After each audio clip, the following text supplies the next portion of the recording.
علی سے کر دیا کہ اب میں علی کو ایسی چیز عطا کر رہا ہوں کہ قیامت تک مال و دولت ختم ہو سکتی ہے، قیامت تک صداقت ختم ہو سکتی ہے، قیامت تک امانت کا بول بالا نہیں رہے گا، لیکن کوئی چیز رہے گی تو اہل بیت کی نسبت رہے گی۔ اسی لیے علی اب تیرے اندر میں اہل بیت کو دے رہا ہوں، اب تیرے اندر ایک اہل بیت رہے گا اور ایک علم کی لہر رہے گی۔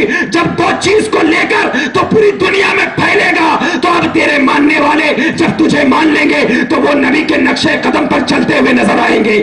تو نبی نے چارے خلیفہ کو اس انداز سے پیش کر دیا کہ اب دیکھنا ہے تو یہ چاروں خلیفہ نبی کی زندگی کا ایک نمونہ بن کر ابھر کر، اور اسی چاروں خلیفہ میں نبی کا اختیار بھی چھلکتا ہے۔ میں نے تو ابھی چاروں خلیفہ میں کیا بتایا؟ نبی کا چلنا رہنا اور اختیار بھی چھلکتا ہے نبی کا۔ کیسے؟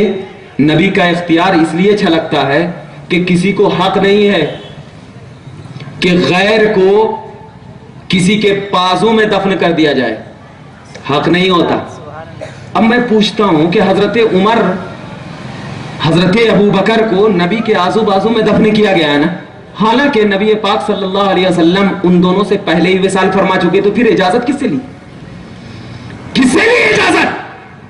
اگر ابو بکر سے پوچھو گے تو ابو بکر کہیں گے نبی سے لیا ہوں، عمر سے پوچھو گے تو عمر کہیں گے نبی سے لیا ہوں، کیونکہ ان لوگوں کا عقیدہ تھا کہ نبی زندہ ہے، جب بھی جاتا ہوں سلام کا جواب دیتے ہیں، سبحان اللہ، سلام کا جواب دیتے ہیں، تو اجازت نبی سے لے لیا، جا کر کے رہ گئے، اور جب اجازت مل گئی نبی کی صحبت مل جائے گی، اجازت ملتی ہے تو نبی کی صحبت، اور نبی کی صحبت ملتی ہے تو جنت، اور جسے جنت ملتی ہے وہ خدا کا دیدار کر لیتا ہے۔ اسی لیے اگر یہاں پر تمام لوگ یہ نظریہ لے کر بیٹھے ہیں کہ ہم اس محفل میں بغیر اجازت نہیں بلکہ نبی کی اجازت لے کر بیٹھے ہیں، تو تمہیں صحبت مل جائے گی، اور نبی کی عداوت میں اگر تم بیٹھو گے تو تمہیں نفرت مل جائے گی۔ اسی لیے ہمارا عقیدہ ہے نبی محفل میں بیٹھے، نبی محفل میں ہے، ہمارے اوپر نظر ہے، اور جب نظر ہے تو نظر والے کو نظر دیکھنے والے کی نظر چاہیے۔ کیوں؟ میں ایک آپ کو فتاوی رضویہ کا ایک واقعہ سناتا ہوں۔ ہمارے شیخ دادا پیر حضرت سید احمد اشرفی الجیلانی علیہ الرحمت والرضوان، جن کا لقب عالم ربانی ہے، ہمیشہ اعلی حضرت کی بارگاہ میں حاضر ہوتے۔ کس لیے؟ اعلی حضرت ہمیشہ آپ کو